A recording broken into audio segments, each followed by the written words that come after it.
श्री राधा कृष्णाभ्याम नमः। भगवान श्री कृष्ण की कथाओं का आश्रय लेने वाले भक्त जनों, मैं संध्या रानी महात्मा वेद व्यास जी एवं गुरुजनों की आज्ञा से श्रीमद् भागवत महापुराण के तृतीय स्कंद के 16वें अध्याय को प्रारंभ करती हूँ। अध्याय 16, जय विजय का वैकुंठ से पतन। श्री ब्रह्मा जी ने कहा, देवगण, जब योगनिष्ठ सनकादि मुनियों ने इस प्रकार स्तुति की, तब वैकुंठ निवास श्री हरि ने उनकी प्रशंसा करते हुए यह कहा। श्री भगवान ने कहा, मुनिगण, ये जय विजय मेरे पार्षद हैं। इन्होंने मेरी कुछ भी परवाह न करके आपका बहुत बड़ा अपराध किया है। आप लोग भी मेरे अनुगत भक्त हैं, अतः इस प्रकार मेरी ही अवज्ञा करने के कारण आपने इन्हें जो दंड दिया है वह मुझे भी अभिमत है। ब्राह्मण मेरे परम आराध्य हैं। मेरे अनुचरों के द्वारा आप लोगों का जो तिरस्कार हुआ है उसे मैं अपना ही किया हुआ मानता हूँ, इसलिए मैं आप लोगों से प्रसन्नता की भिक्षा मांगता हूँ। सेवकों के अपराध करने पर संसार उनके स्वामी का ही नाम लेता है। वह अपयश उसकी कीर्ति को इस प्रकार दूषित कर देता है जैसे त्वचा को चर्म रोग। मेरी निर्मल सुयश सुधा में गोता लगाने से चांडाल पर्यंत सारा जगत तुरंत पवित्र हो जाता है, इसलिए मैं वैकुंठ कहलाता हूँ। किंतु यह पवित्र कीर्ति मुझे आप लोगों से ही प्राप्त हुई है, इसलिए जो कोई आपके विरुद्ध आचरण करेगा वह मेरी भुजा ही क्यों न हो, मैं उसे तुरंत काट डालूंगा। आप लोगों की सेवा करने से ही मेरी चरण रज को ऐसी पवित्रता प्राप्त हुई है कि वह सारे पापों को तत्काल नष्ट कर देती है, और मुझे ऐसा सुंदर स्वभाव मिला है कि मेरे उदासीन रहने पर भी लक्ष्मी जी मुझे एक क्षण के लिए भी नहीं छोड़ती। यद्यपि इन्हीं के लेश मात्र कृपा कटाक्ष के लिए अन्य ब्रह्मादि देवता नाना प्रकार के नियमों एवं व्रतों का पालन करते हैं। ये मेरे ही शरीर हैं। ब्राह्मण, दूध देने वाली गौएं और अनाथ प्राणी पापों के द्वारा विवेक दृष्टि नष्ट हो जाने के कारण जो लोग इन्हें मुझसे भिन्न समझते हैं, उन्हें मेरे द्वारा नियुक्त यमराज के ग्रह गंध्र जैसे दूत, जो सर्प के समान क्रोधी है, अत्यंत क्रोधित होकर अपनी चोंचों से नोचते हैं। श्री ब्रह्मा जी कहते हैं, देवताओं, सनकादि मुनि क्रोध रूप सर्प से डसे हुए थे, तो भी उनका चित्त अंतःकरण को प्रकाशित करने वाली भगवान की मंत्रमय सुमधुर वाणी को सुनते सुनते तृप्त नहीं हुआ। भगवान की उक्ति बड़ी ही मनोहर, थोड़े अक्षरों वाली थी, परंतु वह इतनी अर्थपूर्ण और सारयुक्त, दुर्विज्ञ और गंभीर थी कि बहुत ध्यान देकर सुनने और विचार करने पर भी वे यह न जान सके कि भगवान क्या करना चाहते हैं। भगवान की इस अद्भुत उदारता को देखकर वे बहुत आनंदित हुए। उनका अंग अंग पुलकित हो गया। फिर योग माया के प्रभाव से अपने परम ऐश्वर्य का प्रभाव प्रकट करने वाले प्रभु से वे हाथ जोड़कर कहने लगे, सनकादि मुनि कहने लगे, स्वयं प्रकाश भगवान, आप सर्वेश्वर होकर भी जो ये कह रहे हैं, या आपने मुझ पर बड़ा अनुग्रह किया, सो इससे आपका क्या अभिप्राय है, ये हम नहीं जान सके।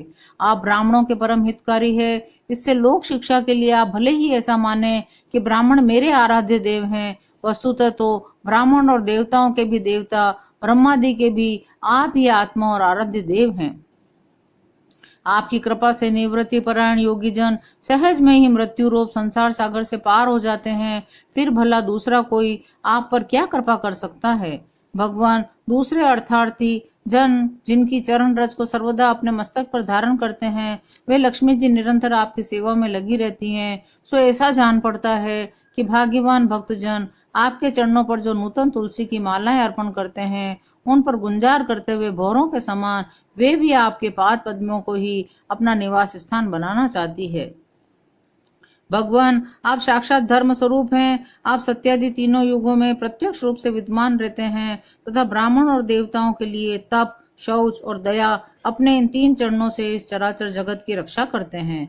अब आप अपनी शुद्ध सत्वमयी वरदायिनी मूर्ति से हमारे धर्म विरोधी रजोगुण तमोगुण को दूर कर दीजिए। यदि साक्षात धर्म रूप होकर भी आप सुमधुर वाणी और पूजनादि के द्वारा इस उत्तम कुल की रक्षा न करें, तो आपका निश्चित किया हुआ कल्याण मार्ग ही नष्ट हो जाए, क्योंकि लोग तो श्रेष्ठ पुरुषों के आचरण को ही प्रमाण स्वरूप से ग्रहण करता है। श्री भगवान ने कहा, मुनिगण, आपने इन्हें जो शाप दिया सच जानिए वह मेरी ही प्रेरणा से हुआ है। अब ये दोनों जय और विजय शीघ्र ही दैत्य योनि को प्राप्त होंगे। वहां क्रोधावेश से बढ़ी हुई एकाग्रता के कारण सुदृढ़ योग संपन्न होकर फिर जल्दी ही मेरे पास लौट आएंगे। श्री ब्रह्मा जी कहते हैं, तदनंतर उन मुनीश्वरों ने नयनाभिराम भगवान विष्णु और उनके स्वयं प्रकाश वैकुंठ धाम के दर्शन करके प्रभु की परिक्रमा की। उन्हें प्रणाम कर उनकी आज्ञा पाकर भगवान के ऐश्वर्य का वर्णन करते हुए प्रमुदित होकर वहां से लौट आए। अब भगवान ने अपने अनुचरों से कहा, जाओ, मन में किसी प्रकार का भय मत करो, तुम्हारा कल्याण होगा। एक बार जब मैं योग निद्रा में स्थित हो गया था, तब तुमने द्वार में प्रवेश करती हुई लक्ष्मी जी को रोका था। उस समय उन्होंने क्रुद्ध होकर पहले ही तुम्हें यह शाप दे दिया था। अब दैत्य योनि में मेरे प्रति क्रोधाकार व्रति रहने से तुम्हें जो एकाग्रता प्राप्त होगी, उससे तुम इन विप्र तिरस्कार जनित पाप से मुक्त हो जाओगे। फिर थोड़े ही समय में मेरे पास लौट आओगे। द्वारपालों को इस प्रकार आज्ञा देकर भगवान ने विमान की श्रेणियों से सुसज्जित अपने सर्वाधिक श्री संपन्न धाम में प्रवेश किया। वे देवश्रेष्ठ जय विजय तो ब्रह्मशाप के कारण उस अलंघनीय भगवत धाम में ही श्रीहीन हो गए। उनका सारा गर्व गलित हो गया। पुत्रों, फिर जब वे वैकुंठ लोक से गिरने लगे, तब वहां श्रेष्ठ विमानों पर बैठे हुए वैकुंठ वासियों में महान हाहाकार मच गया। इस समय दिति के गर्भ में स्थित जो कश्यप जी का उग्र तेज है, उसमें भगवान के उन पार्षद प्रवरों ने ही प्रवेश किया है। उन दोनों असुरों के तेज से ही तुम सबका तेज फीका पड़ गया है। इस समय भगवान ऐसा ही करना चाहते हैं।